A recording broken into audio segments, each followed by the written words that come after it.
The story begins with a quiet suburban town still recovering from the horrors of the Ghostface killings. Years have passed, and survivors are scattered, trying to live normal lives.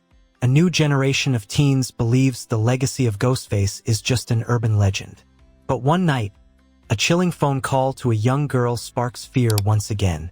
The voice is familiar, cold, and terrifying, marking the return of something darker than before.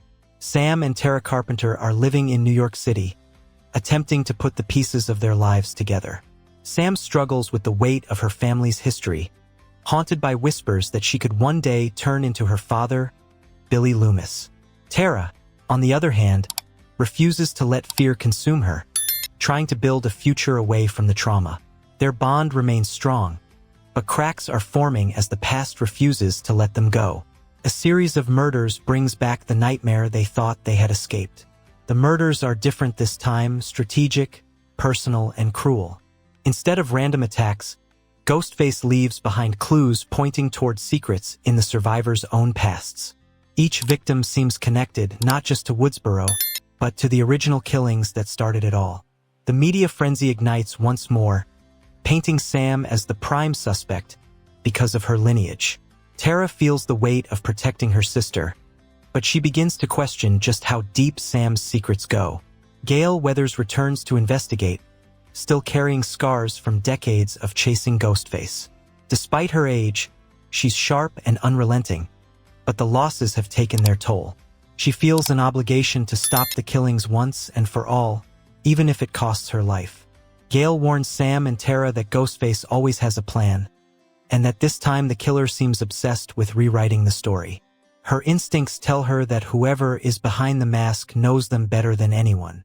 Meanwhile, Kirby Reed, now an FBI agent, joins the hunt after hearing about the murders. Her survival years ago fuels her determination to bring justice to the victims. Kirby and Gale clash at first, both scarred veterans unwilling to back down. But together, they form an uneasy alliance, realizing the killer is smarter and deadlier than any Ghostface before. Kirby notices a disturbing pattern. The murders are not just killings, but recreations of iconic scenes from previous massacres. The new Ghostface uses technology in terrifying ways. Calls are no longer just phone lines. Encrypted messages, deepfake videos, and hacked social media accounts taunt the survivors. Every move they make is monitored, every step predicted. The killer manipulates the narrative, painting Sam as the villain to the world. Tara begins to doubt her sister's innocence when clues emerge suggesting Sam has been hiding violent outbursts and secrets about their father. As bodies pile up, the survivors realize Ghostface isn't working alone. This time, there are multiple killers again, but their coordination is chillingly precise. Each attack is planned to lure survivors into traps that leave them vulnerable and questioning one another. Trust begins to fracture, paranoia sets in, and alliances crumble. The sense of safety they once clung to vanishes completely. Ghostface is no longer just a person. It feels like an unstoppable force. Sam begins to embrace her darker instincts, realizing the only way to beat Ghostface might be to think like one. She starts making decisions that unsettle Tara and the others, showing a ruthless side. While effective, her methods make everyone wonder if she's crossing a dangerous line. Sam's inner conflict becomes a central theme.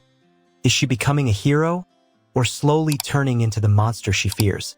The killings spread beyond New York, reaching back to Woodsboro, where it all began. Survivors are forced to return to the cursed town, believing the answers lie there. Gale reluctantly follows, even though it means confronting painful memories. Woodsboro itself has changed.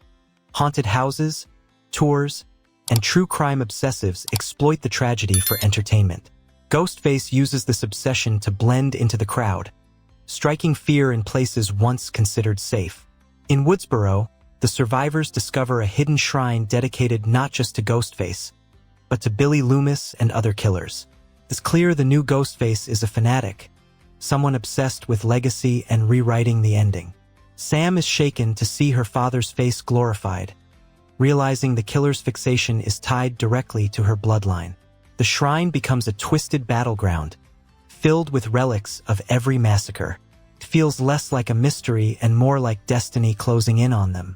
Kirby uncovers a chilling revelation. The killers are second-generation survivors, children of victims and accomplices who want revenge. They believe the survivors lived while their families suffered and died, and now they want justice in blood. This new Ghostface cult believes the story must end with Sam becoming what she was always meant to be. Sam denies it, but her visions of Billy Loomis return stronger than ever, pushing her toward violence. Tara begs her not to lose herself. As the survivors prepare for a final showdown, trust is nearly destroyed among them.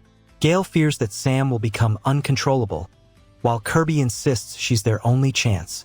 Tara tries desperately to hold everyone together, but even she can't ignore her sister's growing darkness. Ghostface plays them like a game, turning every suspicion into a weapon. In the end, it feels like no one can be trusted, not even each other. The climax unfolds at an abandoned movie theater in Woodsboro, chosen for its connection to Stab, the fictionalized version of their lives. Ghostface uses the stage to act out the survivors' deaths, filming every moment for the world to see. The killers reveal themselves as obsessed fans turned radicals, determined to immortalize Ghostface as more than just a mask. Their motive is not just revenge, but to create an unending cycle of horror. They want Ghostface to live forever. Sam confronts the killers with a mix of fear and fury. In a brutal battle, she taps into her father's legacy to outthink and overpower them. Her violence shocks even the killers, who realize too late that Sam is more dangerous than they ever imagined. Tara is horrified watching her sister brutally kill the attackers, wondering if Sam has lost her humanity. The audience is left torn between rooting for her survival and fearing what she has become. Gale is critically injured during the fight, but she manages to save Kirby in a final act of bravery. Before passing out, she tells Sam that being a survivor means more than living. It means choosing who you become afterward. Her words echo in Sam's mind as she finishes the battle. Ghostface cult is destroyed, but at a terrible cost. The town of Woodsboro is left in flames, both literally and emotionally. The aftermath is quiet, but far from peaceful. Tara decides she can't follow her sister down the path she's walking. With tears, she tells Sam that love doesn't mean blind loyalty, and she needs to step away. Sam, alone and broken, stares at her blood-soaked hands, unsure if she's still herself. Her reflection shows Billy Loomis smirking, as if proud of her. Sam slams the mirror, but the cracks only remind her of the fractures inside. Kirby vows to continue hunting anyone who dares pick up the mask again, realizing Ghostface is no longer one person but an ideology. She warns the authorities that the cult may have had more members still in hiding. Woodsboro is left under a shadow, a place cursed by endless cycles of violence. The survivors carry their scars forward, but none know if they can truly escape the legacy. Ghostface, after all, has always been more than a face, it's an idea. The film ends on a chilling note. Another phone rings in a dark room, answered by a trembling voice. A familiar Ghostface tone replies, "Did you really think it was over?" The camera cuts to black as the sound of a knife dragging across the floor echoes. The cycle continues, leaving audiences questioning whether evil ever truly dies. Scream 7 closes not with relief, but with a promise that the nightmare is far from over.